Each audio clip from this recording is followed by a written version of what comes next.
C'est vrai que notre secteur est souvent sous les feux de l'actualité parce que c'est un sujet qui est très sensible et qui intéresse beaucoup les Français, le grand âge et la façon dont on s'occupe des personnes âgées en France. Historiquement, les maisons de retraite d'il y a 20-25 ans, c'était un secteur quand même relativement sinistré. Et finalement, je crois qu'on vit encore sur cette image médiatique, alors même que depuis 10 ou 15 ans, les pouvoirs publics et les professionnels ont accompli un bond qualitatif hors du commun dans ce secteur. On est passé véritablement de ce qu'on appelait les hospices dans les années 70, les hospices de vieux, voire pour certains des mouroirs. On est passé aujourd'hui à une offre très moderne, quasi neuve, puisque dans le secteur privé en tout cas, dans le secteur privé, les maisons de retraite sont des créations jeunes et rénovées régulièrement, modernisées en permanence, dans lequel on y intègre de plus en plus d'innovations. Donc ce bond en avant qualitatif que pouvoirs publics et professionnels ont pu accomplir n'a pas, à notre sens, encore été perçu par le grand public. Donc on travaille évidemment en tant que syndicat professionnel, tant avec les médias, pour leur expliquer l'évolution de notre métier et l'évolution de notre offre.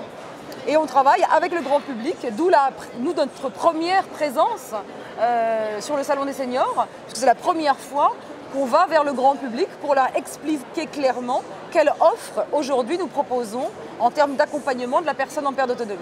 Le Synerpa poursuit plusieurs gros dossiers en même temps. Évidemment, nous sommes sur la loi autonomie qui devrait prochainement passer à l'Assemblée nationale, mais on a surtout deux gros sujets de fond que l'on traite en permanence. C'est celui de l'emploi, parce qu'on a les moyens, on a la chance inestimable aujourd'hui d'être un secteur qui a les moyens de ses recrutements, qui a des besoins de main-d'œuvre très forts, et on a les moyens de financer cette main-d'œuvre. Et malheureusement en face, on a, alors c'est peut-être de moins en moins aigu, mais en face on ne trouve pas le personnel parce qu'il n'est pas formé en formation initiale sur nos métiers. Parce que les jeunes ne savent pas que c'est un secteur en pleine expansion et ne connaissent pas la modernité de notre secteur.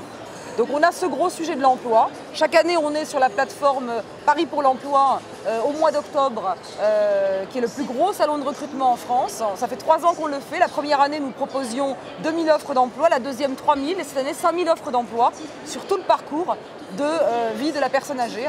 Donc on évalue dans notre secteur à environ 300 000 emplois à créer dans le secteur du grand âge à l'horizon 10-15 ans. Le but de notre première présence au Salon des Seniors, c'est vraiment d'être pédagogique. On tient d'abord et avant tout à être une plateforme de renseignement et d'information. Parce qu'on sait, par les médias et par évidemment les audits que l'on fait nous-mêmes vis-à-vis des personnes âgées, que les personnes âgées et leurs familles considèrent que notre secteur est une nébuleuse dans laquelle ils ont beaucoup de mal à se retrouver.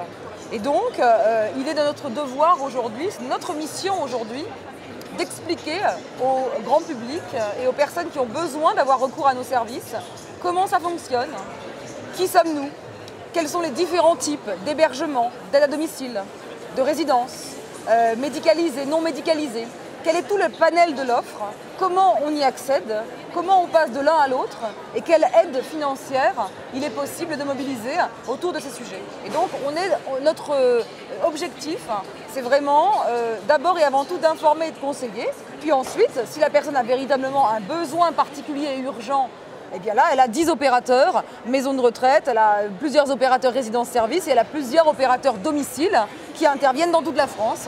Donc vraiment, c'est une plateforme qui va permettre d'aiguiller les gens qui commencent à anticiper ou à rechercher une solution pour leurs parents. Un des événements importants de cette journée, c'est la signature d'un partenariat avec un autre syndicat du secteur qui s'appelle l'ASIPAG. Donc le Synerpa, premier syndicat national des maisons de retraite, et l'ASIPAG, qui est le premier syndicat de la Silver Economy, ont conclu aujourd'hui un partenariat pour travailler ensemble sur des sujets, sur tout type de sujets qui concernent notre secteur.